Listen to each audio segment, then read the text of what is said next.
Mheshimiwa Naibu Spika, awali ya yote naomba nimshukuru Muumba wetu Mwenyezi Mungu Azza wa Jalla kwa kutujalia kuwa hai na wazima tukakutana tena katika kikao hichi muhimu cha bajeti cha Baraza la Wawakilishi.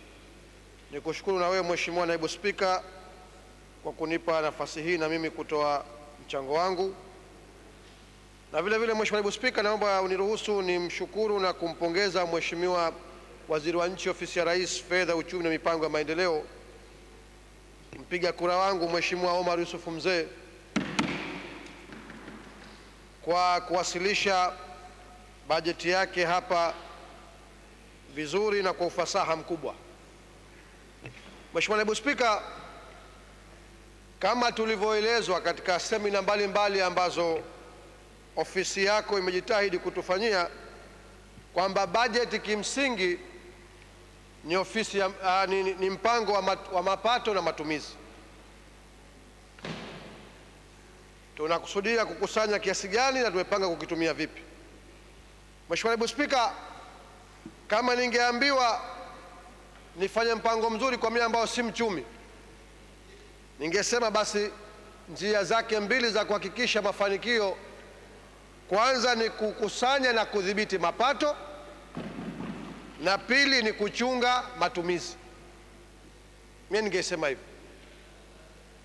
Sasa Mheshimiwa Naibu Spika, nadhani swala la msingi ambalo litatukabili wakati tunachambua hotuba hii ya bajeti kuu na baadaye bajeti za kila wizara ni kwamba yale ambayo Mheshimiwa Waziri ametuambia katika ukurasa wa 16 wa hotuba yake katika kuelezea bajeti iliyopita matumizi, kwamba katika kipindi cha tathmini matumizi halisi yamefikia jumla ya shilingi 428 bilioni sawa na asilimia 98.6 ya makadirio ya miezi 9.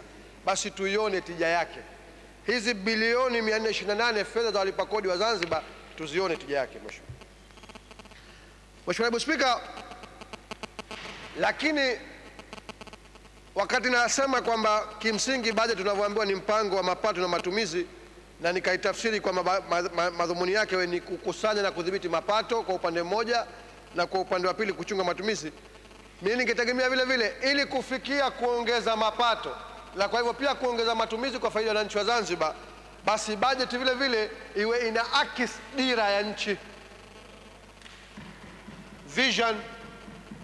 Ikiwa bajeti yetu Mheshimiwa Naibu Spika itakuwa kila siku ni bajeti ya kupanga tunapata hichi tutakitumia vipi tu, lakini katika kutumia hatuelekezi matumizi yetu katika vipaumbele ambavyo vitatujengea uzalishaji mwingine wa mapato siku mbele, bajeti hiyo itakuwa haitusaidii kitu wala haiwasaidii kitu wananchi wa Zanzibar. Mheshimiwa Naibu Spika, Mheshimiwa Naibu Spika, bajeti si tu ituoneshe ukuaji wa uchumi kwa maana ya kuongezeka huduma na rasilimali katika nchi, lakini pia bajeti siku hizi kuna dhana inaombua kwamba bajeti ya kumsaidia maskini, pro poor growth, ukuaji unaomsaidia maskini, ionekane hivyo kwamba kipato cha wananchi wetu nacho kionekane kinaongezeka na huduma za jamii zinazowafikia zinaongezeka na ubora wake pia unaongezeka. Lakini Mheshimiwa Naibu Spika, vile vile bajeti nzuri ioneshe inatengeneza ajira kiasi gani kila mwaka. Tumeambiwa katika semina kule kwamba kuna asilimia 14, tukaambiwa ni kama vijana 100,000. Mimi Mheshimiwa Naibu Spika, mimi naitiwa laki. Mimi naamini kuna vijana zaidi ya 100,000 ambao hawana ajira katika Zanzibar. Na hali halisi ukipita tu mitaani Mheshimiwa Naibu Spika, haitaki hata kufanya unaiona hivyo Mheshimiwa Naibu Spika. Lakini la mwisho Mheshimiwa Naibu Spika, katika vision, basi budget ioneshe kukua kwa utajiri. Kwa lugha yao wachumi wanatuambia wealth creation. Kama budget haituelekezi huko, ikawa bado ni mpango tu wa mapato na matumizi kawaida tu, basi itakuwa ile anayotuambia Rais wetu Dr. Ali Mohamed Shein kwamba itakuwa ni business as usual, kufanya kazi kwa mazoea, tunakuwa tukirudi hakuna kubwa ambalo linakuwa. Na tija haya Mheshimiwa Naibu Spika iwe nini? Tija ya haya iwe kwamba hatimaye tuone kwamba gharama za maisha kwa wananchi zinashuka, lakini kiwango cha maisha kinapanda. Tuone cost of living zinateremka na standard of living inakuwa. Hapo tutasema kweli Mheshimiwa Naibu Spika kwamba bajeti zetu zinamhudumia wananchi na tunaona maendeleo katika nchi yetu. La ili kuyafikia hayo Mheshimiwa Naibu Spika, ili kuyafikia hayo umuhimu wa uongozi katika nchi ni jambo kubwa sana. Ikiwa uongozi unayumba, Mheshimiwa Naibu Spika, ikiwa uongozi hauna dira, ikiwa uongozi unakosa usimamizi, ikiwa uongozi unaogopa kufanya maamuzi magumu, Mheshimiwa Naibu Spika, hatuwezi kuyafikia niliyotaja hata siku moja. Mheshimiwa Naibu Spika, Mheshimiwa Naibu Spika, tukitaka kuangalia uongozi unaleta tofauti gani katika maendeleo ya nchi, tuitazame nchi ndogo ya Singapore. Mheshimiwa Naibu Spika, Mheshimiwa Naibu Spika, Singapore ilibarikiwa kumpata bwana mmoja anaitwa Lee Kuan Yew, aliyekuwa waziri mkuu wake wa mwanzo. Lee Kuan Yew. Mheshimiwa Naibu Spika, wakati Singapore inapewa uhuru katika hatua za madaraka ya ndani 1959, wastani wa pato la mwananchi wa Singapore ilikuwa $400. Wakati wa kupewa uhuru, Waingereza wakawavunga kama walivyotuvunga sisi, wakawabandikiza katika shirikisho la Malaysia mwaka 1963, lakini vishindo vikawashinda. 1965 wakatoka, wakafukuzwa katika shirikisho la Malaysia kwa sababu walichoka na vitimbi vya Malaysia katika kuhudumia Singapore, ikawa haipewi umuhimu. Mheshimiwa Naibu Spika, katika kipindi hicho ndipo Lee Kuan Yew alipofanya kazi. Leo Mheshimiwa Naibu Spika, wakati Lee Kuan Yew anaondoka madarakani 1990, wastani wa pato la mwananchi wa Singapore ilitoka kutoka $400 alizozirithi 1959 mpaka likafikia wastani wa $12,200 kwa mwaka. Lakini mpaka alipoandika kitabu chake, Mheshimiwa Naibu Spika, hicho kaandika kitabu kueleza uzoefu wake na kuambia wengine wajifunze kwake. Anakiita From Third World to First, Singapore and the Asian Economic Boom. Mpaka nakiandika hichi mwaka 1999, na mimi ni azime hicho takuwa azima, Mheshimiwa Naibu Spika. Mpaka anakiandika kitabu hicho, Mheshimiwa Naibu Spika, basi wastani wa pato la mwananchi wa kawaida Singapore limeongezeka, sasa limekuwa $22,000 kwa mwaka. Lakini Mheshimiwa Naibu Spika, haitoshi.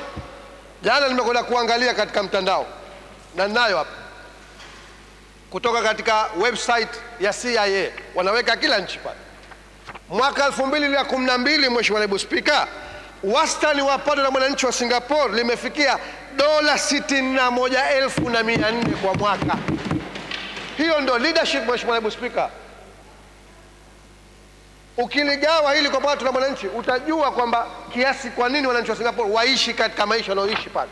Wamepigwa, dunia imepigwa na mtikisiko wa kiuchumi. Singapore haikuyumba sababu uongozi ulikuwa makini, mipango ya uchumi ilikuwa sahihi, usimamizi ulikuwa mzuri. Mheshimiwa Naibu Spika, mfano mwingine mdogo tu, Qatar kabla haikuvumbua mafuta na gesi ilikuwa hoe hai kama sisi hapa, wakipata kusaidiwa jirani zao pale wa Kiarabu, lakini wamesimamia vizuri. Maana kuvumbua gesi na mafuta si hoja, Nigeria wanayo pale, vurugu tu, lakini wamesimamia vizuri. Jana nilipokuwa nikiangalia Singapore, nikasema hebu nifungue ya Qatar, nayo hapa Mheshimiwa Naibu Spika. Qatar wastani wa pato la mwananchi wake kwa mwaka, hii ndo bombshell Mheshimiwa Naibu Spika, ndani ya miaka 15 marekebisho yalitokezea, wastani wa pato la mwananchi wa Qatar ni $103,900 mwaka jana. Naisoma hapa, wanasema country comparison to the world number 1, yani ulinganisho wa pato kwa wananchi ndo ya kwanza sasa duniani kuliko hata hizo nchi tajiri kuliko zote, wamewafunika Qatar. Nchi ndogo, wastani wa watu, Mheshimiwa Naibu Spika, unalingana kabisa na wetu. Lakini kwetu kinakosekana nini, Mheshimiwa Naibu Spika? Mimi nasema leadership pia ina role katika kutukwamisha. Nilisema kikao kilichopita, wengine wakanuna humu ndani kwamba wakati serikali hii inaingia madarakani imekuta miundombinu ishawekwa vizuri tu. Ilikuwa ni sasa kuja mipango mizuri ya maendeleo ya kuja na miradi ambayo itazalisha ajira na kuongeza kipato cha nchi. Bado miaka mitatu, Mheshimiwa Naibu Spika, tunapiga maneno tu, Mheshimiwa Naibu Spika. Mheshimiwa Naibu Spika, wakati nazitaja takwimu hizo, Zanzibar, Mheshimiwa Waziri anatuambia katika ukurasa wa 9 hotuba yake kwamba wastani wa pato la mwananchi wa Zanzibar ni $638 kwa mwaka. Watu wametoka 400 wamepiga 12, wakapiga 22, wamepiga 61 Singapore. Sisi tunazungumza 600.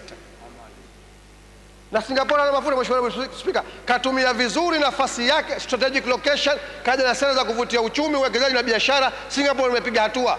Tena ana ushindani wa nchi kama Malaysia, Indonesia, ambazo Thailand, zote zina nafasi kwa kama yeye, lakini yeye kaja na ubunifu. Mheshimiwa Naibu Spika, sisi tuna strategic location kama ilivyo Singapore, pengine tulipoata Singapore. Tungeweza kuwa sisi ndio mlango kama ilivyokuwa historia wa kuingilia na kutokea Afrika Mashariki, tukapiga hatua kama ilivyopiga Singapore, pengine hata na kuzidi Singapore. Tatizo mheshimiwa, ubunifu, tatizo uongozi. Mheshimiwa Naibu Spika, nimeanza kwa kusema kwamba kimsingi budget ningeitafsiri mimi kwamba ni kudhibiti mapato na kuongeza kuchunga matumizi. Naomba nilichangie ile mwanzo la kudhibiti mapato. Sababu Mheshimiwa Waziri katuambia na wenye semina tuliambiwa kule tusiwe tunapiga mwendo, tusaidie mawazo basi. Mheshimiwa Naibu Spika, eneo moja ambalo namuomba Mheshimiwa Waziri aliyetazame katika kudhibiti mapato ni haya mashirika na mamlaka zinazojitegemea katika serikali. Mheshimiwa Naibu Spika, sisi mmetugawa, sisi backbenchers mmetugawa katika kamati mbalimbali. Tunakwenda kusimamia wizara mbalimbali zilizopangiwa. Lakini ukifika katika mashirika na mamlaka kuna siri kubwa. Sisi tunapewa ukitaka undani unapewa zaidi ule wa idara. Lakini haya mashirika sijui wenzetu wa PSC. Tunataka waziri atazame kwa undani hapa. Wasione mripotia hasara tu, wakati pingine kuna watu kwa watengeneza fedha wanazijua wao. Kwa jumla yake Mheshimiwa Naibu Spika, hili nataka litazamwe sana hili. Sitaki kutoa mfano moja moja kwa sasa, tutakuja katika mawizara tutaizungumza moja moja. Nitoe mfano mdogo tu Mheshimiwa Spika kuonesha na hoja yangu. Leo tuna mamlaka ya usafiri baharini na Zanzibar imeanzisha International Registry, usajili wa meli kimataifa. Lakini mpaka mwaka juzi ilikuwa fedha za ZMA za fintech solo wa wakala wetu wa kusajili meli zinakuja katika kikapu. Hazina bank transfer, hazisafirishwa benki. Hapo kama hukudhania kama kuna watu walikuwa wanapata ulaji wao, Mheshimiwa Naibu Spika, utasema nini? Kwa hiyo nasema nitoa mfano mmoja, lakini mamlaka, mashirika yanapaswa tizamwe sana mapato yake. Tusiambiwe tu tuendelee kuyapa ruzuku wakati hatujui mapato yake yako vipi. Hilo moja Mheshimiwa Naibu Spika. La pili Mheshimiwa Naibu Spika, kwenye misamaha ya kodi. Mheshimiwa Waziri kasema katika ukurasa wa 50 mpaka 51 hapa katika marekebisho ndio kuyafanya ni marekebisho ya misamaha ya kodi. Katutajia hatua 3 pale. Sitaki kuzirejea kwa sababu ya muda Mheshimiwa Naibu Spika. Lakini mimi naomba bado atazame tena.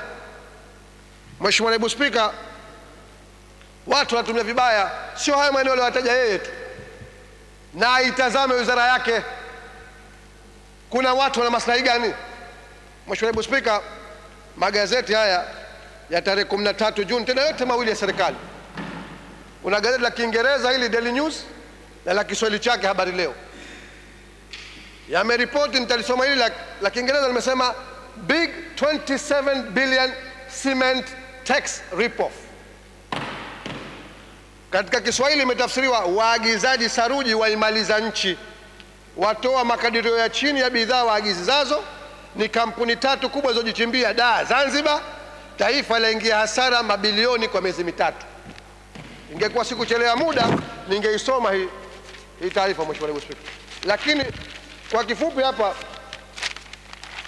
imetajwa Zanzibar kumeingizwa tani 23,531 zikiingia Zanzibar kutoka Pakistan. Ile habari sihitaji, tataja Zanzibar ndio inatuhusu hapa. Lakini kwa jumla katika kuelezwa hasara iliyopatikana Mheshimiwa Naibu Spika, hii naomba univumilie na uniongeze muda kidogo nisome kwa sababu nadhani muhimu sana ikasikilikana kwa wajumbe wako. Anasema, anaizungumzia ile ya Tanzania kwa jumla. Kwa kipindi hicho cha miezi mitatu ya Februari hadi Aprili kulikuwa na hasara ya kodi kwenye saruji kama ifuatavyo katika miji ya Dar es Salaam, Zanzibar na Mtwara. Tani 11,175 zilikadiriwa kodi ya dola 60 badala ya 90. Hivyo thamani ya jumla iliyotangazwa ikawa dola milioni 6,670,500 badala ya dola milioni 10,550. 20% ya mzigo ilitolewa makadirio ya chini, hivyo thamani halali ingepaswa kuwa dola 12,600,900. Halafu naomba nisulumu, kuna na mchanganyiko wa kodi hapa. Sasa Mheshimiwa Spika, huku mnaachia watu wanatafuna fedha namna kama hivi, halafu mnakuja kutuambia tuongezee kodi wananchi maskini za Mungu wanaosha taxi hapa tuwakapue. Haya sasa Mheshimiwa. Na haya Mheshimiwa, tunaomba wajiandae vizuri, kama si katika bajeti hii itakuja wizara yake tutataka maelezo, kwa sababu kuna maneno na fununu. Sitaki kutaja jina, hajataja jina. Mimi namjua mpaka kwa jina mfanya biashara gani wa Zanzibar alipoa pepa hii. Lakini kuna tajwa mpaka wakubwa wazito wa serikali wananufaika na dili hizi Mheshimiwa Naibu Spika. Kwa hiyo naomba Mheshimiwa, nani wana facilitate hizi katika serikali ili kupewa dili za namna hii wakubwa ili wapate kuingizwa katika akaunti zao? Nani? Mheshimiwa Naibu Spika, huko wananchi wanakamuliwa kila siku. Kwa hiyo Mheshimiwa Naibu Spika, hilo la pili katika kuchunga mapato. Kumezungumzwa misamaha ya chakula ya kodi katika chakula ikifika mwezi wa Ramadhani. Tunaipongeza Mheshimiwa Naibu Spika, kwa sababu inasaidia wananchi wa chini. Lakini hapa namtaka waziri alitazame tena ili katika watendaji wake wizara yake. Kuna manunguniko ya wafanyabiashara kwamba kuna upendeleo katika hili. Kuna watu huwa wananong'onezwa kabla ile misamaha haijafika wakati wa kutangazwa. Kwa hivyo wanaleta mzigo, yule mwenzake hajui. Ukifika wakati inatangazwa ndio kwanza na akapata kivutio, anaenda kuagizia. Akifika tena kuagiza haiwahi yule muda uliotolewa msamaha, lakini yule alikuwa kishakuwa tipped mapema huku kishaleta kwa wakati, ikifika umeingia katika kipindi cha msamaha kodi. Watazame tena Mheshimiwa Waziri wa Fedha, watendaji wako na wizara yako kwa ujumla katika swala hili. Mheshimiwa Naibu Spika, eneo jingine haraka katika mapato ni katika sekta zingine tuzitizame. Mheshimiwa Naibu Spika, hapa watu wengi wamechangia hapa. Kuna katika kilimo, sisi tunatumia uchumi wa utalii sasa hivi sehemu kubwa sana, lakini utalii huu tumeunganisha vipi na sekta nyingine, link factor katika economy? Leo mahoteli mengi mpaka vifaa vidogo vidogo tu, mpaka mazao madogo madogo yakatoke bara. Tumesaidia vipi sisi kusarifu mazao yanayozalishwa humu ndani, watoto wakapata ajira, wakapata kipato? Tumeambiwa matunda yanayozeana Pemba na hata hapa Unguja. Leo aibu Zanzibar ununue juisi kutoka Dubai kwenye jangwa, wakati kuna matunda yanayozeana hapa. Yangeweza kuingiza mapato haya kwa maana ya kodi, yangeongeza mapato kwa sababu kuna ajira, wangelipa kodi na wapata ajira, yangeongeza mapato kwa maana ya kuiunganisha sekta moja uchumi na sekta nyingine. Tunafanya nini Mheshimiwa Naibu Spika? Lakini eneo jingine Mheshimiwa ni la kuongeza thamani katika bidhaa zinazozalisha. Kwa mfano karafuu, tunamshukuru jitihada kubwa zinafanya Mheshimiwa Salma Mazuri, Waziri wa Biashara, Viwanda na Masoko. Lakini tunadhani na katika sekta nyingine vile vile isishie kwake tu. Mimi namsifu, nilikutana naye siku moja akanieleza kiasi gani katika masuala haya ya mnaita nini haya watermelon, mnaitaje kwa Kiswahili, matikiti maji, yalikuwa moto yakitoka bara, kawashajiisha wakulima Pemba. Leo kiasi kikubwa matikiti yanatoka Pemba. Akaniambia mradi wake mwingine ulikuwa ni Watungule. Tunaweza kufanya mengi katika hayo Mheshimiwa Naibu Spika, ikiwa kutakuwa na ubunifu, na ikiwa mzigo huu hatuachiwa waziri mmoja, ingekuwa anafanya kazi kwa pamoja, kila mmoja katika sekta yake aliyokuwa kusimamia akawa anafanya kazi kama hiyo. Lakini jingine Mheshimiwa Naibu Spika ni sekta ya uvuvi. Sisi ni visiwa, tumezungukwa na bahari, lakini kama tutapima bahari kuu baina ya sisi na Tanganyika, wenye kumiliki bahari kuu hasa ni sisi. Kama tutagawana mipaka kwa ilivyokuwa, sisi ndio sehemu kubwa. Leo tumekwenda kuunganisha uendeshaji wa uvuvi wa bahari kuu. Hisabu hazikai sawa Mheshimiwa Naibu Spika. Mwaka juzi nilitoa mfano hapa. Naibu Waziri wa Uvuvi katika Bunge la Muungano katoa takwimu tofauti za mapato, ukifanya hesabu haiji 40% kwa kitu tajwa wakati Mheshimiwa Said Ali Barre alipokuwa Waziri wa Mifugo na Uvuvi. Kuna kudanganyana sana Mheshimiwa Naibu Spika katika hili. Hasa tungeweza kupata mapato mengi kama tungeweza kusimamia vizuri sekta ya uvuvi. Na hapo Mheshimiwa Naibu Spika kuna maneno mengi tu. Kuna swala la kutoa leseni kwanza za meli za uvuvi, kuna swala la kusarifu mazao ya baharini, kuna swala la uhifadhi wa bahari, kuna marine parks zinaingiza mapato, kuna maeneo mengi tu. Kuna kuvuna rasilimali yenyewe baharini Mheshimiwa Naibu Spika, kote kutungeza kuingiza mapato.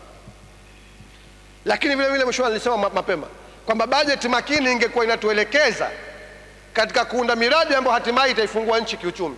Nchi yetu kisiwa, lakini entrepot ni bandari ya kuingilia na kutokea asili yake katika Afrika Mashariki. Lakini ili ulifikia hilo, unahitaji Mheshimiwa Naibu Spika kuwa na mawasiliano ya hakika ya baharini kwa maana ya bandari na kiwanja cha ndege. Tumeshindwa kuwekea, tunaimba tumpiga duri, miaka 100 mpiga duri, hakuna linalokuwa.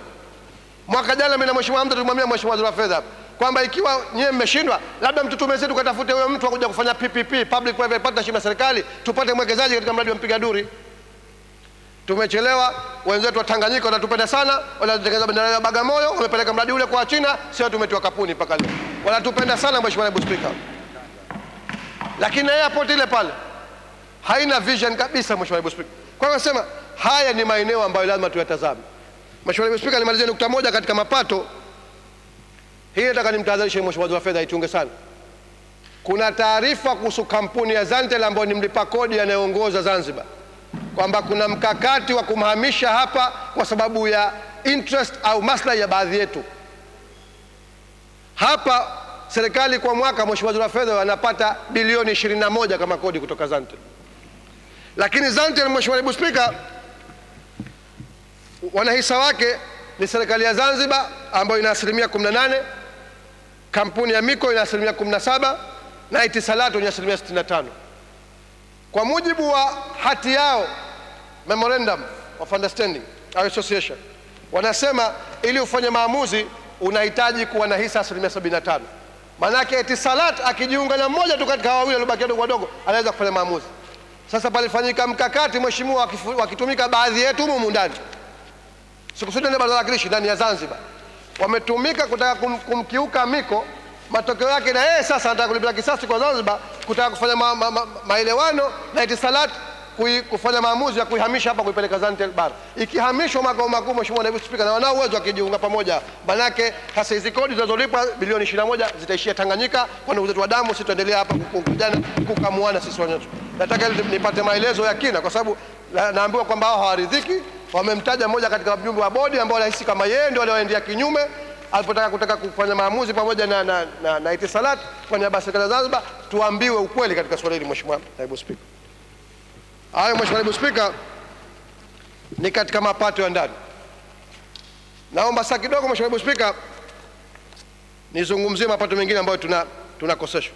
Mheshimiwa Naibu Spika, katika hotuba hii Mheshimiwa Waziri kataja pale kwamba katika budget fedha za nje GBS mwaka huu tumepata bilioni nadhani 20, kasoro hata mwaka jana ilikuwa bilioni 24.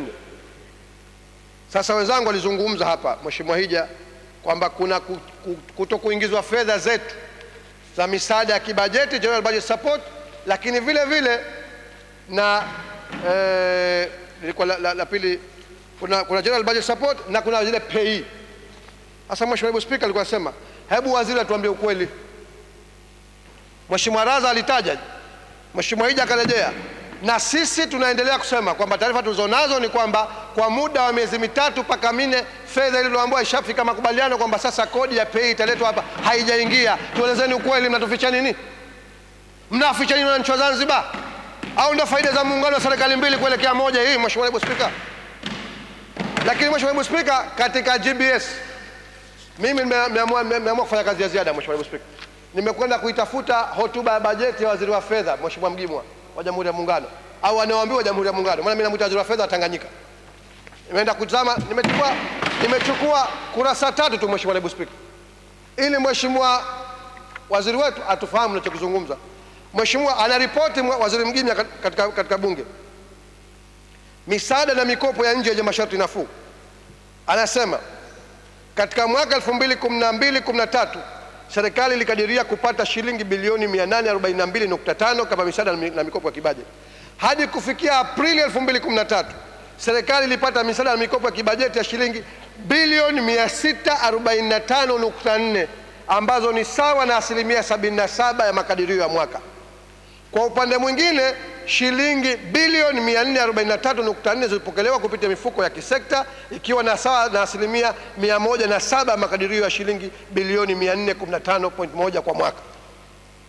Mheshimiwa Naibu Spika, hoja yangu ni kisabu ya haraka tuamie ngumbano lilokuwa sijafanya uchumi kama Mheshimiwa Marusufu Mzee, kwamba ukichukua zile 645.4 ukafanya 4.5 na mambo ya Zanzibar, basi tulipaswa tupate 29.043 bilioni. Mheshimiwa Waziri wa Fedha katuripotia tumepewa 20 bilioni. Hizi sio zilizokisiwa, zilizopokelewa. Mimi situmii makisio, natumia zile alizoripoti kwamba wameshazipokea hadi Aprili. Tulipaswa tupate 29.0, maana yake ni pungufu ya bilioni 9 kwa Zanzibar katika hicho kifungu kimoja. Ndugu zetu wa damu hao mnawatetea, tuendelee na mfumo wa serikali mbili kuelekea moja. Mheshimiwa Naibu Spika, Mheshimiwa Naibu Spika, katika kisekta, na hili niliwahi kuliuliza hili kwamba katika GBS ni zile misaada ya kibajeti, je, kuhusu sekta? Maana mawaziri hawa wanaojiita wa Jamhuri ya Muungano katika sekta soko za kimuungano wakenda nje hawasemi sisi mawaziri wa Tanganyika, wanasema mawaziri wa Jamhuri ya Muungano. Kwa hivyo wanapoomba msaada, ikiwa ni wa maji, ikiwa ni wa kilimo, ikiwa ni wa mifugo, ikiwa ni wa uvuvi, haya si maeneo ya Muungano, ikiwa afya, ikiwa elimu, kinachotolewa kinaambiwa cha Jamhuri ya Muungano. Wamepata 443.4 bilioni. Kama tungepewa 4.5 walikuwa watupe sisi bilioni 20.043. Ziko wapi Mheshimiwa Naibu Spika? Sasa Mheshimiwa Naibu Spika, tungekuwa tunaenda kujiwakilisha wenyewe tungepata ngapi? Mheshimiwa Naibu Spika, naomba univumilie sana sababu haya nasema Mheshimiwa ni muhimu sana kwa wananchi wa Zanzibar na kwa Mheshimiwa Omar kuyajua ili tujue mfumo huu uliokuwepo mnaoutetea wengi wenu unatukandamiza kiasi gani. Mheshimiwa Naibu Spika, kwa mwaka huu unaokuja sasa, katika kitabu hichi Mheshimiwa Omar anatuambia jitahidi baada dakika 5. Najitahidi Mheshimiwa Naibu Spika. Utaniongeza 5 nyingine nimalizie kazi yangu kwa maslahi ya wananchi wa Zanzibar. Mheshimiwa Naibu Spika, katika kitabu hichi ukurasa wa 57 bajeti inayokuja Mheshimiwa Omar anakadiria kwamba kutoka katika GBS bilioni 40. Bilioni 40 kutoka GBS. Mtaona katika jadwali lilikuwa katika ukurasa wa 57. Lakini Mheshimiwa Naibu Spika, hii haiwiani na kile ambacho kakieleza Mheshimiwa Mgimwa katika bajeti yake ya Muungano. Katika bajeti yake anasema hivi, na naomba ninukuu. Katika mwaka 2013-2014 serikali inatarajia kupata misaada na mikopo yenye masharti nafuu kiasi cha shilingi bilioni 3,855.2. Maana yake ni trilioni 8,855 bilioni nukta 2 kutoka kwa washirika wa maendeleo. Kati ya hizo misaada na mikopo ya kibajeti ni shilingi trilioni 1,163 bilioni nukta 1, na misaada na mikopo kwa ajili ya miradi ya maendeleo ni shilingi trilioni 2,191 bilioni nukta 6, na mifuko ya kisekta ni shilingi bilioni 500. Ukizigawa Mheshimiwa Naibu Spika kwa 4.5 katika hii trilioni 1,163 bilioni, basi Zanzibar ilikuwa tupate 52.3 bilioni. Sasa kwa nini kitabu cha Mheshimiwa Waziri Omar kinatuambia tutapata bilioni 40? Hapa bilioni 12 zimefyekwa na ndugu zetu wa damu wanaotupenda mnawatetea. Mheshimiwa Naibu Spika, katika lile fungu la misaada na mikopo kwa ajili ya miradi ya maendeleo, bado wanapokwenda kuomba wanaenda kuomba kwa ajili ya Tanzania, ingelikuwa atupe ile 4.5 tu katika trilioni zile zilizozitaja 2,191 bilioni, basi Zanzibar kama inapewa 4.5 ilikuwa tupewe bilioni 98.6. Tungekuwa na uhaba bajeti hapo tukabizana kelele kwa bilioni 3 na shilingi 2. Mheshimiwa Naibu Spika, katika hizi bilioni 500 za kisekta tungepaswa tupewe 22.5 bilioni. Katika ile msaada ya kisekta katika bilioni 500 sisi tungepewa 4.5, tungepaswa tupewe 22.5 bilioni.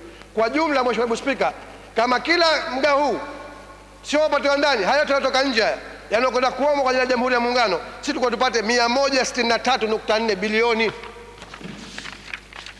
Mheshimiwa Naibu Spika, mtoe mfano wa mwisho katika mikopo ya elimu ya juu.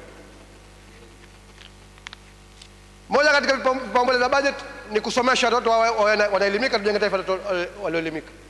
Waziri Mgimwa anaripoti katika Bunge la Muungano kwamba kwa mwaka jana serikali imetoa mikopo kiasi cha shilingi bilioni 326.1 kwa wanafunzi 96,350 wa elimu ya juu. Mheshimiwa Naibu Spika, ingelikuwa hizi tunapewa 4.5 tu, sisi tulipaswa tupewe 14.67 bilioni. Mahitaji yote ya kina Mheshimiwa Juma Shamuna na Mheshimiwa Zara ni bilioni 5. Hii tungesomesha mara 3 zaidi ya kutoka jiji. Hapo tunakuwa Mheshimiwa kwamba wanatupenda.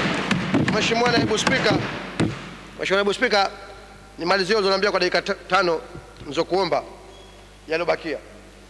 Mfano mwingine hai Mheshimiwa Naibu Spika, katika mapato ni kwenye gesi na mafuta.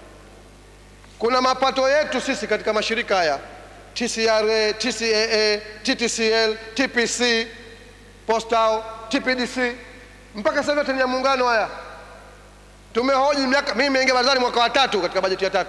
Kila mwaka huwa nahoji mapato yetu sisi kiasi gani, mbona hayaripotiwi katika vitabu vyetu vya budget? Mara hii Mheshimiwa Naibu Spika nimeingizwa katika kamati ya mawasiliano na ujenzi. Nimemhoji waziri, nimemhoji katibu mkuu, wao wenyewe hawajui. Sababu na sio hawajui, hakipo, hatupewi. Lakini juzi katika gazeti imeripotiwa Vodacom peke yake, Mheshimiwa Naibu Spika, Vodacom peke yake kailipa TCRA kodi ya mashirika bilioni 36. Kuna Tigo, kuna Zantel, kuna Airtel, mbali ya mapato mengine ya TCRA. TCRA moja tu, Mheshimiwa Naibu Spika. Kuna mapato katika TCA, kuna TPDC huko, wametoa vitalu vyetu vya mafuta miaka yote wanavuna pesa za license. Shilingi haijavuka maji kaja Zanzibar. Lakini mwisho namsifu Mheshimiwa Omar Yusuf Mzee. Yule anapoliheshimu baraza la wawakilishi kikao kilichopita hapa, aliacha kwenye safari ya mkutano wa kimataifa wa World Bank, akapeleka watendaji wake. Baada ya mkutano ule, Mheshimiwa, tumesoma katika mtandao, Tanzania imesign nayo hapo. Tanzania imesign mkataba wa mkopo na Benki ya Dunia wa kupewa dola za Kimarekani 196.5 milioni kwa ajili ya kukuza sekta ya mafuta na gesi asilia. Tumepata kiasi gani sisi? Na mpaka leo mafuta na gesi asilia hajatolewa katika muungano. Tumepata kiasi gani katika kueneza sekta hii? Mheshimiwa Naibu Spika, kwa hivyo nasema vyanzo vya mapato tunavyo, na tunaposema tunataka mamlaka kamili, tunataka mamlaka kudhibiti vyanzo hivi, tuviwete wenyewe, mapato haya yaingie katika Zanzibar. Hatuwezi na kukubali kwa watumwa wa Tanganyika kwa koloni lao. Hatukubali, Mheshimiwa Naibu Spika, hata siku moja katika hili. Mheshimiwa Naibu Spika, nikitoka hapo nizungumze kingine katika matumizi. Moja, naomba serikali itazame sana, na hili namuomba rais wangu sana. Bado mimi nasema katika matumizi, moja katika leo linalotugharimu sana ni ukubwa wa serikali yetu. Mheshimiwa Naibu Spika, Kenya juzi walianza uchaguzi, katiba yao inawaambia wana mawaziri 18 kuhudumia nchi ya watu milioni 40 na leo sisi tuko milioni 1.3 kwa sensa ya juzi. Tuna mawaziri 19. Mawaziri 16 wenye wizara, 3 wasokole wizara yote. Wapo ndio kwenda wakirudi. Huu mzigo kwa wananchi wa Zanzibar wanalipa gharama hizi. Na hawa kila wizara ukiunda ina na watoto wake huko chini, kuna maidara, kuna mashirika, kuna wakurugenzi. Fedha inakwenda hii. Namuomba rais wangu aliangalie tena hili. Kama alikuwa na experiment serikali yake, yuko katikati ya kipindi chake, wakati umefika tuone tumepata faida gani, vile vipaumbele vilivyoviweka vimesaidia nini kwa wananchi wa Zanzibar. Mheshimiwa Naibu Spika, naona Mheshimiwa Naibu Spika unawasha mic namaliza.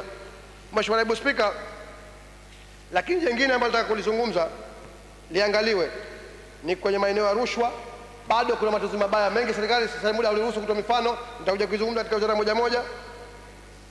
Kwa hiyo Mheshimiwa Naibu Spika, nimalizie maelezo yangu niseme kwamba mimi kwa kifupi sikubaliani na hii vya nyongeza mlioweka ya kuwakamu watu waliokuwa mkaimarisha mapato yetu haya. Mheshimiwa Naibu Spika, watu kama wanaendesha gari za abiria, taxi na gari za huduma ya utalii. Siku moja nimemwambia mmoja, hebu niorodheshee, kaniorodheshea zile kodi, tozo, leseni 17 kwa jumla yake kodi. Halafu naenda kumuongezea tena percentage yake. Mheshimiwa, kuna au utalii ndio tegemeo letu, tunaendelea kwenda kukamua tu. Mheshimiwa Naibu Spika, ng'ombe watatoka damu kasaja na Mheshimiwa Salmin Awad. Vyanzo mapato yetu hayafuatiliwe. Mheshimiwa Naibu Spika, katika yote aliyoyaongezea Mheshimiwa Waziri wa Fedha anafikiria kutafuta, alivyotuambia katika ukurasa wa 54, 16.9 bilioni. Na katika hili pia namuomba akakague hesabu zake, sikuwa kuna mchezo kutaka kutuibia hapa. Mheshimiwa Naibu Spika, mimi nimejumlisha ile vyanzo vya marekebisho vyote kuanzia A mpaka L, nimepata jumla, unapata ukijumlisha 21 bilioni nukta 89. Yeye katuambia hapa 16.9 bilioni kwenye kurasa 54. Hizi zimekosewa kujumlisha wakati zimepita katika mikono mingi, au zimefunikwa ili wapate kuzikusanya zote hizo alafu zishie katika mifuko ya watu. Niko naomba maelezo katika hilo. Mheshimiwa Naibu Spika. Mheshimiwa Naibu Spika, katika hotuba yake Mheshimiwa Waziri kataja, na katika hili nitawaudhi wenzangu watanisame, mimi suala ambalo liko ukurasa wa 36 wa hotuba yake, Mheshimiwa Naibu Spika, azungumzia kuongeza maslahi ya wafanyakazi na wawakilishi. Mheshimiwa Naibu Spika, mimi siungi mkono kuongezwa maslahi ya wawakilishi. Mheshimiwa Naibu Spika, mimi siungi mkono kuongezwa maslahi ya viongozi wa kisiasa palipofika. tutazame uwiano uliopo mkubwa sana, ndio ulipo wafanyakazi wa wataalamu wetu. Leo madaktari wanamwangaisha mheshimiwa Wadudu, nataka kuongezewa kiasi kidogo tu. Tunatenda haki kweli kwa tujiongezee sisi au tuongezewe sisi, wakati kuna watu wanatumika usiku na mchana? Mimi silungi mkono mheshimiwa Naibu Spika. Na la mwisho kabisa mheshimiwa Naibu Spika, na kama nataka kuonesha uzalendo wetu tuoneshe hapa kwanza mheshimiwa Naibu Spika. Mheshimiwa Naibu Spika, la mwisho kabisa, nafurahi katika hotuba hii kumezungumza vile vile kusherehekea miaka 50 ya mapinduzi. Nasema kama kweli tunataka kuenzi mapinduzi, kama kweli tunataka kumwenzi mzee Karume, basi la kwanza tutamwambia mzee Karume kama ameleta mapinduzi ili Zanzibar ijitawale wenyewe chini ya mamlaka yake kamili, tuliheshimu hilo. Mheshimiwa Naibu Spika, baada ya maelezo hayo na kushukuru kwa kunivumilia, nitaiunga mkono hoja ikiwa nitapata maelezo ya kina kwa hoja zote. Nakushukuru sana Mheshimiwa Naibu Spika. Asante Mheshimiwa Jussa. Sasa nafasi tunampa Mheshimiwa Marina